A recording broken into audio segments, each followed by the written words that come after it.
पिछले आप लेक्चर्स में जाए HTML सेक्शन में हम लोग टेक्स्ट को किस तरह स्टाइल करते थे बेसिकली, यानी टेक्स्ट को स्टाइल करना मतलब बोल्ड, इटैलिक, अंडरलाइन वगैरह करना, ठीक है। तो HTML में हम लोग क्या यूज़ करते थे, अगर आपको याद होगा तो स्ट्रॉन्ग बोल्ड करने के लिए हम लोग स्ट्रॉन्ग यूज़ करते थे, ठीक है। अब इन बोल्ड करने के लिए स्ट्रॉन्ग और इटैलिक करने के लिए EM यूज़ करते थे और अंडरलाइन के लिए INS यूज़ करते थे, ठीक है। लेकिन अब CSS में कैसे फ़ॉन्ट को स्टाइल की जाती है वो देखते हैं। अच्छा, सबसे पहले मैं इस पैराग्राफ को क्लास देता हूँ बोल्ड के नाम से, बोल्ड की क्लास, ठीक है। और बोल्ड को यहाँ पे कॉल करते हैं बोल्ड। तो आप किस तरह करेंगे, प्रॉपर्टी आपने यूज़ करनी है फ़ॉन्ट वेट के नाम से, ठीक है। और किसी भी फ़ॉन्ट में मेरे ख्याल से उनकी वेट होती है, ये देखिए टेक्स्ट एडिटर जो आपको बता रहा है कि 100 से आप 900 तक यूज़ कर सकते हैं, ठीक है। 100 से मतलब बिल्कुल पतला यानी बिल्कुल थिन, और 900 बिल्कुल बोल्ड में आता है, ठीक है। 900 पे मैं आता हूँ, देखिए बोल्ड आ रहा है इसमें। तो ये 100 बेसिकली कुछ फ़ॉन्ट्स ऐसे होते हैं कि उनमें बिल्कुल 100 की वो मौजूद होती है, ठीक है। और वो बहुत थिन होती है, यानी बहुत छोटे हो जाते हैं। तो इन दैट केस आप इनको यूज़ कर सकते हैं, लेकिन मैं एक सिंपल यहाँ पे बोल्ड यूज़ करता हूँ। तो बोल्ड क्या करता है, इसको जो स्ट्रॉन्ग हम लोग यूज़ करते थे बिल्कुल वही काम करते हैं, टेक्स्ट को बोल्ड करते हैं। अब ये जूम है बेसिकली मेरे ख्याल से, तो ये है नॉर्मल इसकी व्यू, ठीक है। फॉन्ट वेट क्या करती है, इसको बोल्ड कर दिया। अब इटैलिक की तरफ आते हैं कि इटैलिक किस तरह करते हैं आप CSS में, class italic, this is some italic text, italic को कॉल कर दिया आपने। अब इटैलिक आप किस तरह कर दें, ठीक है। उसके लिए आपने फ़ॉन्ट स्टाइल सिंपल इटैलिक आपने लिखना है। अब देखिए फ़ॉन्ट आपकी इटैलिक हो गई है। इसी तरह अंडरलाइन के लिए आपने क्या करना है, या ये भी आप यूज़ कर सकते हैं कि स्पैन में यूज़ कर लो।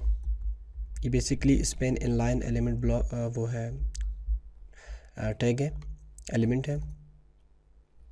तो ये हम लोग यूज़ करते हैं, ठीक है। मतलब पैराग्राफ या डिव के अंदर किसी भी टेक्स्ट को स्टाइल करने के लिए। अब देखो अगर मैं कोई और डिव वगैरह यूज़ कर दूँ तो वो बेसिकली टेक्स्ट ब्रेक हो जाएगी, तो इसलिए मैं स्पेन यूज़ कर रहा हूँ, क्लास इटैलिक या बोल्ड यूज़ करते हैं, ठीक है। देखिए बोल्ड भी है और इटैलिक भी। मैं सपोज यहाँ पे लिखता हूँ this some text bold and this is some bold and italic text, ठीक है। अच्छा, इसके बाद अंडरलाइन को देखते हैं,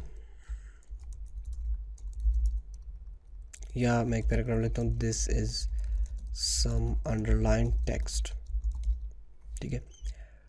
अंडरलाइन को जो हम लोग HTML में यूज़ करते थे ना, U या INS यूज़ करते थे, तो CSS में आपने क्या करना है। अच्छा, मैं इसको क्लास अप्लाई करता हूँ सबसे पहले अंडरलाइन के नाम से, और इस क्लास को आसान तो क्लास हो गई, अब कॉल करना है यहाँ पे अंडरलाइन, ठीक है।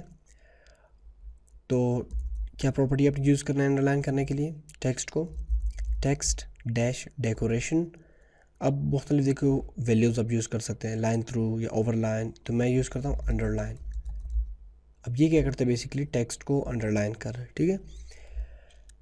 तो ये बेसिकली CSS में टेक्स्ट स्टाइलिंग है। अच्छा, इसके अलावा मैं आपको एक और भी चीज़ बताता चलूँ कि लिंक जब बनाते हैं ना, अगर याद होगा अपने लिंक्स के बारे में, suppose this is underline link. Link तो डेफिनेटली अंडरलाइन होते हैं ना बाय डिफ़ॉल्ट। तो आप इस अंडरलाइन को ख़त्म करने के लिए आप क्या करेंगे, ठीक है। ए को सिलेक्ट कर लेंगे, a text decoration none, save, ठीक है।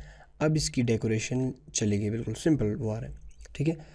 तो मज़ीद इस लिंक को वैसे स्टाइल करने के लिए हम नेक्स्ट लेक्चर में, इस नेक्स्ट में तो इसके बाद जो क्लास आ रहा है सेकंड वन, उसमें हम लोग फिर लिंक्स के ऊपर बात करेंगे, बेसिकली लिंक्स को किस तरह स्टाइल किया जाता है, यानी लिंक्स के अपने सीडो एलिमेंट्स होते हैं, ठीक है।